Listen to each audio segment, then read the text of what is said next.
Moving on to our first piece of news. Shigeru Miyamoto, and this comes from Go Nintendo, it says, Shigeru Miyamoto shares more info on how the upcoming Super Mario Bros. Animated movie came to be. Go Nintendo says, during their financial briefing, Nintendo confirmed a long-standing rumor. They are teaming with Illumination Studios to create a Super Mario Bros. Animated movie. Shigeru Miyamoto and Chris Meledandri, I hope I pronounced that right, of Illumination will be co-producing the film, and Miyamoto opened up a bit more on how the project came to be. And then some of the details include Miyamoto has been considering an animated movie for many years. He says creating games and movies aren't really that similar. Interactive and passive media are very different, so if he wanted to make a movie, he'd like to have a movie expert work on it. While meeting with many movie directors and producers, he was introduced to Illumination by Universal Parks and Resorts. I think that's a tie-in to they're supposed to have like Nintendo Land or Nintendo Kingdom at the Universal Parks. So yeah. I'm really excited about that. So I'm glad to see that the movie kind of spun out of that. So that's always cool. Yeah, likewise. Yeah. It continues. Meledandri, again, I hope I pronounced that right, revealed that he had read Miyamoto's interviews and said that the ways they create are similar. The two ended up having a mutual understanding and eventually said that they should do something together. Meledandri is focused on making the film with a reasonable cost and deadline in order for it to be a success. Miyamoto has felt that if they couldn't make something interesting, then it would be better to quit. They've already had multiple meetings for the screenplay, so the project has actually progressed very far. So we haven't had you on here at all before, Lady Pelvic. I want to call you Miss Pelvic for some reason. So, anyways, that's fine. Call me Miss Pelvic. I'll take it. No problem. Well, one of the guests that we were supposed to have on earlier was Miss Click Gaming, if you know who she is. So it's like, I think where I was expecting to have her on, and now I have you. It's the Miss part kind of carries her. Yeah. She does a lot of really cool Nintendo-based live streams with like Zelda and some other games. So if you want to check her out, please do. Everybody in the chat, check her out as well. She may actually pop in the chat. She usually comes in during the Q&A and talks. But yeah, what are your overall thoughts on this movie? Because a lot of people think that because the last Mario movie was so terrible, infamously, yeah, like it may just be where I watched it when I was a kid. I loved Mario movie. It was the Super Mario Bros. Movie with from the 80s. Was it Bob Hoskins? Yeah, Bob Hoskins. Oh, and we're talking about the live action. Yeah. Oh yeah. Oh no! Okay. I thought like something like recent happened in the last 5 years. I was like, when did a Mario movie happen? Okay. We talk about the 80s. Yeah. Yeah. Okay, that's different than like an animated movie versus a live. You know, it's always kind of strange to me when they try to take like cartoony characters and make it live action. Like a live action Pokemon is weird to me. Live action Dragon Ball Z is weird to me. Live action Death Note is weird to me. Like I can't. I'm sorry, I can't. I just like live action Sailor Moon. The same campy. It comes out campy. You know what I mean? Like when Sailor Moon is doing some like her transformation. Can you imagine like a live action? It looks weird to me.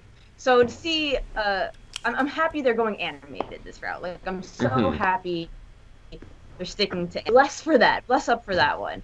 I'm excited as long as they keep it animated, and I think it'd be fun to see like classic like Mario moves, like Mario sound effects, Mario, like if they took like certain Mario memes, like if there was just a racing scene, you know, whatever, Ganon and Mario, or Ganon, oh my god.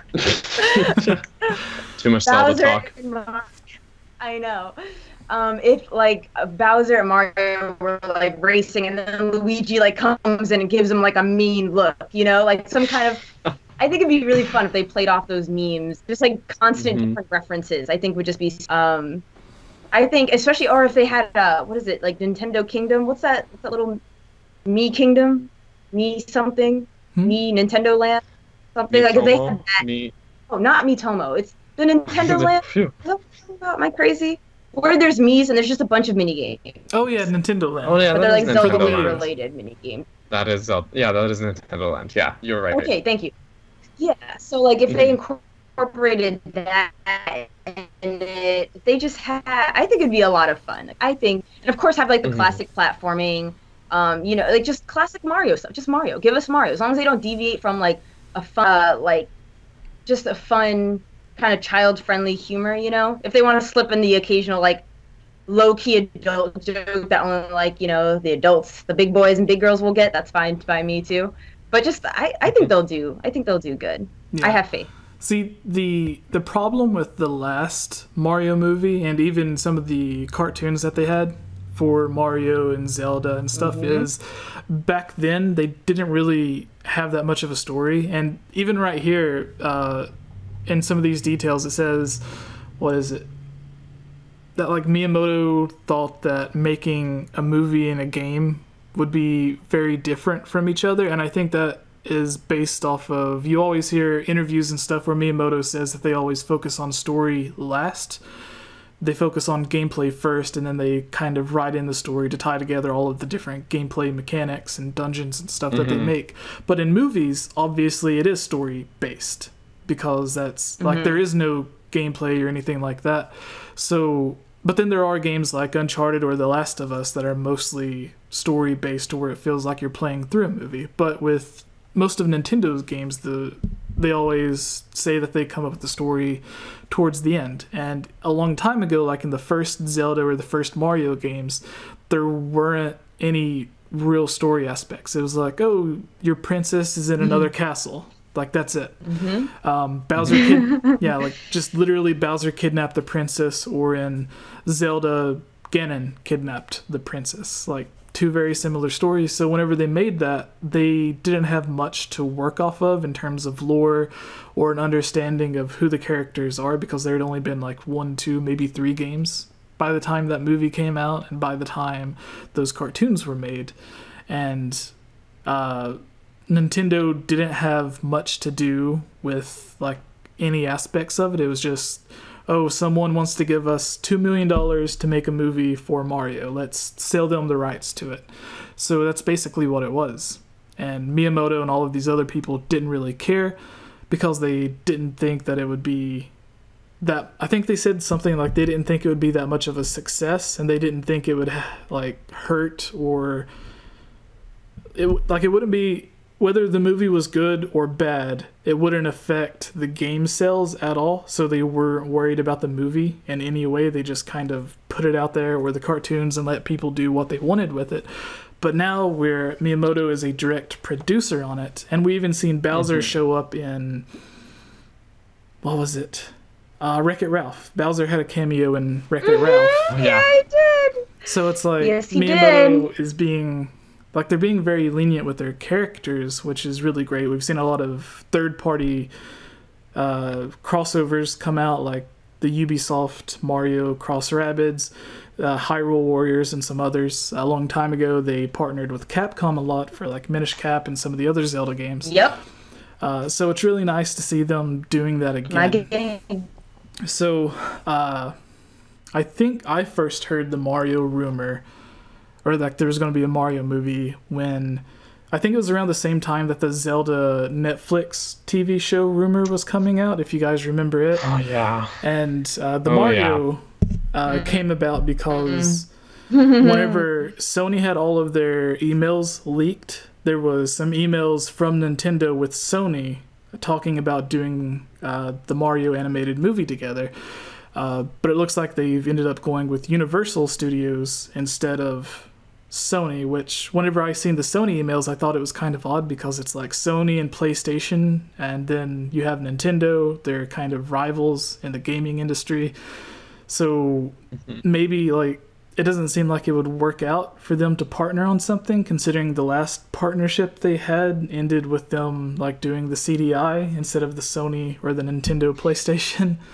So I thought it was really odd whenever I seen that there was emails between Nintendo and Sony talking, because it's like, wouldn't it be like, I don't know, like it seems like Nintendo wouldn't, or not Nintendo, but Sony wouldn't put that much effort into it, because they're like, why would we want to help Nintendo games sell when we could just make an Uncharted movie or something to push our own games? So I thought that was odd, but yeah, what are your thoughts on all of this? I didn't even know that leaked. Oh yeah, that was a long time ago. It was like people was like 2 months ago. No, it was like 2 years ago, I believe. Yeah. It was when all of the leaked emails from Sony came out, and there was like a bunch of stuff about why the Amazing Spider-Man series only had 2 movies and got canceled, and like there was they were talking about doing a crossover between like Men in Black and 21 Jump Street. So like there's just like a bunch of random stuff in the emails, but one of the stuff that was leaked was Nintendo was talking to them about doing a Mario movie, which a lot of people was like, that'll never happen. That was probably just like, hey, what if we did this? And that was all. So I'm glad to see that it's finally happening, and with Miyamoto working on it, like I expect it to at least be good, because I don't think, like, if it ended up looking bad in any way, I think Miyamoto would just be like, hey, like, the movie's halfway done, it's not looking good, we can either start over or just cancel it, because Nintendo cancels enough of their own games whenever they're like halfway done and they're not looking good. Like there's been several Mario and Zelda games been canceled that if they would have sold, Nintendo would have made millions of dollars, but Nintendo just decided to cancel them. So I think it's the same with this. Like if the movie ends up looking bad, they'll start it over, take it in another direction, or just not do it. So yeah, and it mentions in the article too that Miyamoto says he felt that if they couldn't make something interesting, they would just be better off quitting. Which I actually really respect that, because we don't want a crappy Mario movie if they make it, right? So yeah, and I think they would just. The only thing that worries me about it is the other producer, Melodontre, said that he was focused on making it at a reasonable cost and with a deadline. And Nintendo's infamous for delaying stuff until it ends up being good. So I don't know exactly, like if they have a set deadline and they're not putting that much money in it, then this movie should be made relatively quickly. But with Nintendo, it's like they don't ever make anything quickly. It's like 5 years for the next big Zelda game to come out. So I hope that doesn't conflict with anything, because if you hear about, like, he's basically saying, hey, we're not going to put that much money into it. That way, no matter how much it sells or how well it does, it'll still be positive financially. We'll still make money back. But so it's like they're not putting that much money into it, and they have a deadline for it. So I don't know if that's going to be a negative for the movie, but yeah, I've been going on for like 10 minutes on this. I apologize. So yeah, Daniel, what are your overall thoughts on all of this? Well, like, kind of like Pelvic here said, I'm really glad they're going the animated route with it. I can't imagine them even trying to approach a live-action Mario movie again. Like, so they're kind of better off. Who would even play a live-action Mario right now? My concern, though, is if they don't have Charles Martinet. Yeah, I don't even know. I don't know. If they don't have Charles Martinet voice him, yeah, I'm gonna give up on life. I'm just gonna just tug myself into bed and never get up, because he is the voice of Mario. So it's it would be really jarring to hear someone else be Mario. Yeah. So I can't imagine them going a different route.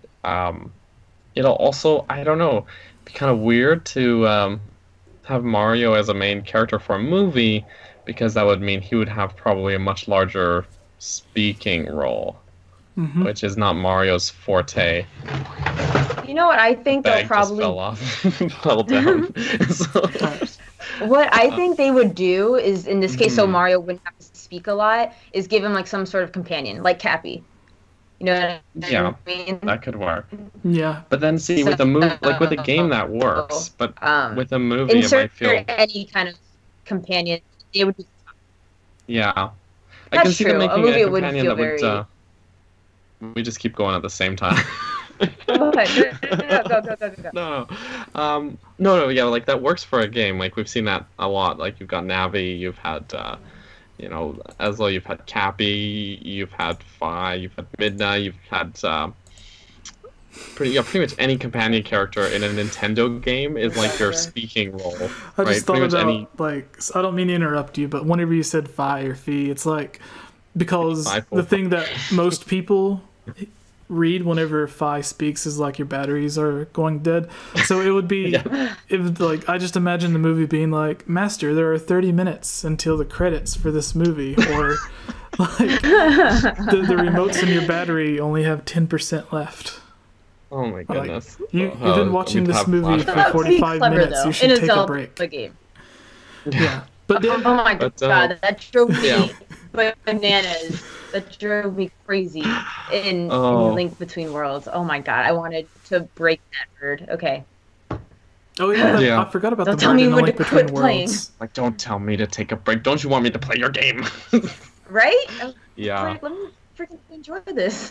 But yeah, with the movie, it might feel a little more shoehorned to have like your companion character that does like all the talking versus a having your main protagonist be the speaking role. So, I'm sure they'll work it out to make it not feel too janky. But I don't know. That's just that's my main concern, I think. Otherwise, like, I feel optimistic about it. I guess because I'm an optimistic guy mostly. Unless we're talking about Zelda mobile games, I'm optimistic. So that's the only time I'm not. Just especially because they said like they'd be better to quit if it wasn't interesting. So I feel like if it releases, that means at least that they feel it's good enough. And I know that, you know, they have a high standard of quality for their international with the words for their IPs. They have a very high bar to meet, right? When they let someone external in it and handle those properties. So yeah, I feel good about it, I guess. All right, here's the question I have. Pelvic, do you think there's going to be a go-kart cameo in this movie? Like, if they have to go somewhere, they're going to jump in a go-kart to get there? Better. Hell yeah. So better. Hell yeah. I want it. I would love just different cameos from different Mario. Like, if there was, like, a Mario, like, a DDR section for Mario, I would die. Because I love DDR. I bought the DDR Mario game. I'm not saying, you know, make a whole hoopla about it, but just a little segment, you know? Just a little, like, a Mario golf segment. Mario like, just like key like poses he does or sounds that were like exclusive to the golf games or the soccer, you know, strikers. Just like small head nods, you know, paying homage, you know, to the different branches of Mario. I would absolutely love it if they did the same thing as they did with Odyssey. Like, they have the 3D worlds, and then like you go into the retro, you go inside the wall essentially and do the whole retro bit. That would be amazing. You know what I mean? Like, just incorporate different things from Mario and overall and put it into one giant thing. Jump into paintings, bring it back to 64, bring back the Baam King. You know what I mean? Like, bring it back. Personally, so I think that would be. I mean, bring back the Evil Sun. That's what I want. Sun. Oh my! They brought. I would lose it. I would lose it if they brought that back. You know? Yeah. Personally, I think it would be hilarious if, like, whatever, I assume this is going to be Mario, Luigi, maybe Toad or someone else helping them along the way, but mostly they're going to be heading towards Bowser's castle to save Princess Peach or whoever the princess is in this movie. Because there's a few different princesses that they could use, but I would really love it if, like, maybe 10-15 minutes into the movie, like, similar to when everyone's leaving the Shire in Lord of the Rings, like, whenever the adventure first begins, they, like, set out on their path or whatever. So whenever Mario and Luigi first set on their path, it would be funny if, like, they seen a castle off in the distance, like, just really far away, and they're, like, talking about heading there, and then someone's like, no, that's wrong, that's the wrong direction, that's Hyrule, you gotta go this way. Or like that, like that's little Hyrule cameos. Castle. Yeah, like, you know, just like a teeny tiny reference to Zelda or something else, like Donkey Kong, you know. Yeah. I would love the barrel, you know, like a barrel scene. You know, that's just iconic. You don't, you know. Even if it's just tucked in the background somewhere, and they're walking through somewhere, and there's just the DK barrel just tucked in the background. Yeah, or like even just details, you know. If they're wandering through like a forest or the woods, and they're like, "Oh, we're getting lost." Like, even something like that could be like a tiny nod to like the Legend of Zelda or something, because like the Lost Woods. So, like, it doesn't have to be anything big. Right. I have faith. Like, I really hope they pull like all the stops, you know, and just just anyone who's been a longtime Mario fan could just always just kind of go through, watch it multiple times, and find something new, you know, at every time they watch. So yeah, I think it's gonna be good. And I think it's gonna be great. Miyamoto. Yeah, and then, you know, they litter Easter eggs in the games enough, so like, why not do it in the movie in a controlled environment like that? Like, I was gonna say, like, I don't think Miyamoto would be the one that would want to do that. Like, he would probably want it to be like just strictly Mario and maybe references to other Mario stuff. But with Universal and the producer of the Mario movie, because like if the Mario movie does well, then obviously they would want to do like a sequel or even explore possibly like Metroid or Zelda, some other Nintendo franchises.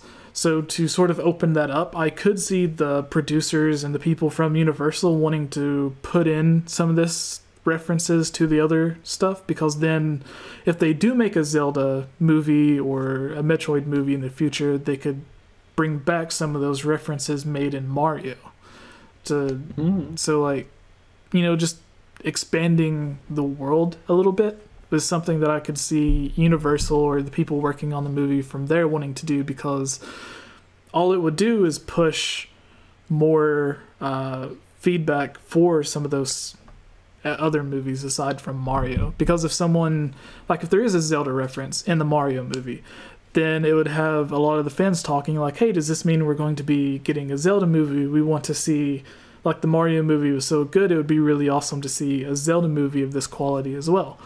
And maybe that fan feedback or that reaction from that tiny little Easter egg in the movie could tempt Nintendo to be like, oh, well, since the Mario movie did do good or do well, and then the fans are saying they want Zelda or they want Metroid or whatever else, maybe that would be that little extra push that they would need to start on like whatever the Zelda series would be, whether it be a movie or a Netflix series or something like that. Did you guys see the Netflix had a series for Castlevania, the animated series? So good. On Netflix. So good. I haven't watched it. Like, so good. Yeah, when I was watching it, because it is sort of mature rated, obvious. I think it's mature rated. It's really good for the Castlevania series, but I was watching it thinking, if the same team worked on something Nintendo related, what could it be? And I would love to see, like, obviously it wouldn't be Zelda. Like R-rated because, you know, Nintendo, but maybe like a PG-13 Metroid or Star Fox is what I was thinking. So, but if they worked on Zelda, I'm sure it would be good. But just the style of the Castlevania made me think Metroid for some reason. Maybe because they're both like this similar genres. Everyone, you know, refers to like the Metroidvania style. So maybe that's why I was thinking Metroid.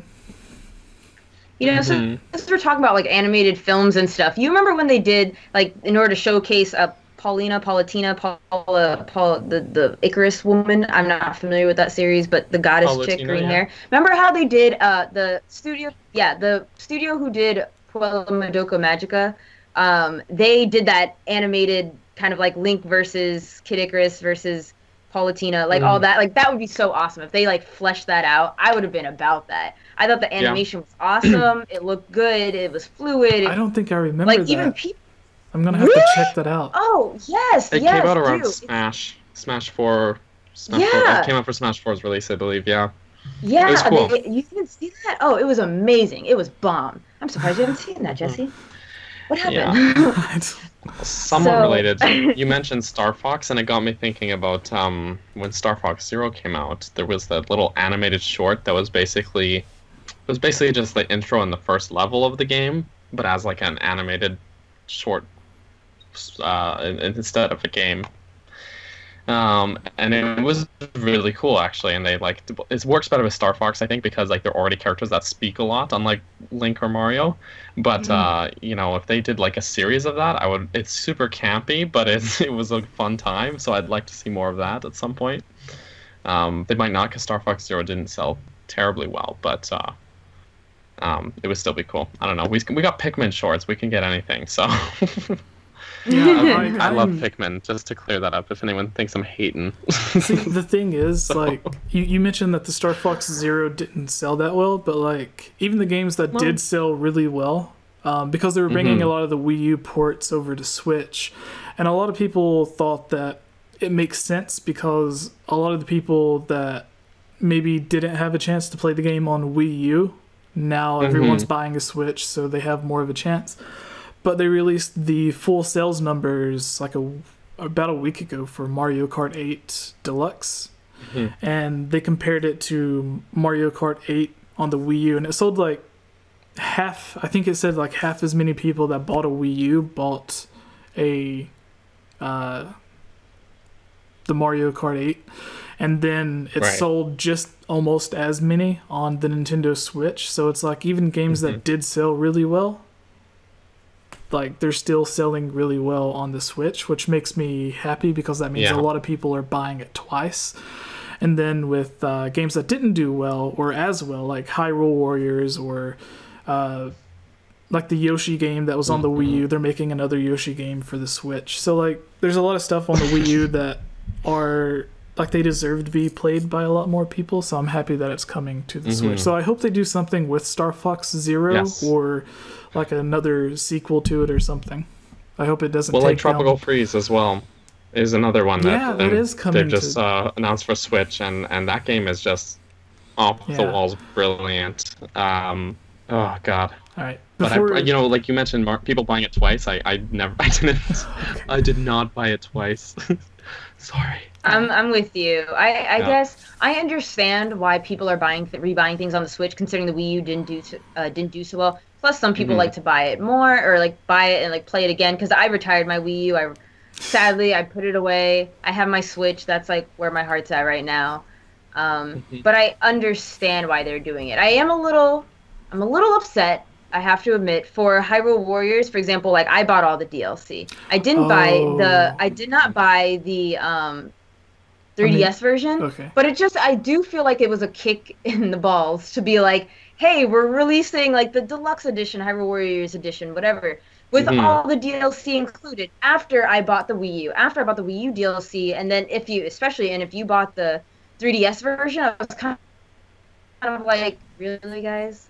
Like, I think the 3DS version should have been discounted by $10. A little bit, like, whatever. Yeah. So But see, like, I might buy Hyrule Warriors on Switch because I had the base game, but I didn't buy any of the DLC, and there's so much DLC for that game. If like you had bought it all, it doesn't make sense to buy it all again.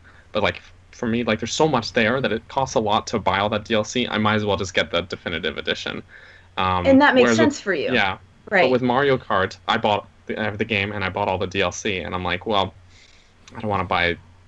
Do it all over again, So I never got Mario Kart 8 Deluxe, despite Jesse saying that it was worth it. So yeah, so exactly, switched, like vice versa. So yeah, I'm with. I didn't buy the Deluxe. I didn't even buy the DLC. I was like, nope, I'm good. I mean, I hope it does well. Like it did do well. It did phenomenal. You know what I mean? I just all these ports. I'm like, I have Bayonetta 1 and 2. I have Donkey Kong Tropical Freeze. I have Hyrule Warriors. I have all this. So for me, it was kind of like, But again, the Wii U didn't do so well, so everyone like flocked to him and was like, woo, oh my god, ports and stuff. So more power to you. I don't think Funky Kong is enough for me to want to spend $60 again on this game. It's so good, but I already have it, so I can go back to it already, right? Yeah, but man, let me tell you, that game was brutal. That was my first Donkey Kong game, and I almost want to say it's my first. I know I played it on the Nintendo 64, but man, holy crap! That's what's good about it. I like it when a game kicks me in the nads. It sounds it kicked my ass, dude. Oh my god, it is. I believe if you like that game, you're a masochist. I really do, because it's a great game. It is a phenomenal game. Don't get it twisted. It is phenomenally designed. It keeps you on your toes. I mean, I remember being like, holy shit. Like, there wasn't a moment's time where I could, like, rest. When you get to, like, the later levels, like, everything was coming after you. There was tornadoes. There was different animals. There were spiky giant snowflakes. Yeah, it's like... Forest fire, lava. I mean, like I was like, what is going on? Like when you're going on the rail tracks, things like go up and down, so you think you have to jump, but really you have to jump to the other. I mean, it was just madness, and I was like, this game is so damn good. It was so damn frustrating. Yeah, it's like the Dark Souls for platformers. God damn. Oh, it is. It totally is. You're gonna be hearing that balloon pop a lot. Yeah, but that's what I love. I love like. Because when you get through it, then you just like, it's like, yes, like it's one of those games where every time you beat a level, you've been like trying it over and over, and you just throw your arms in the air because you're so happy you beat it, and it just feels good, mate. Feels good. I'm like an adrenaline junkie for Donkey Kong. So true. So. All right, before we move to our. It's true. I will believe that when you beat a level in Donkey. Sorry, what were you gonna say? Finish what you were saying. Oh no, I was agreeing with him. Okay. Like that Donkey Kong is a game where you will always feel satisfied after every level. Oh yeah. Down. I was going to say before we move on to our second and final piece of news, a little bit of trivia that I found out a few days ago, which I posted on Twitter. You said that one of your favorite Zelda games was Majora's Mask. Yeah, my favorite. Okay. Zelda game. Did you play Wind Waker as well?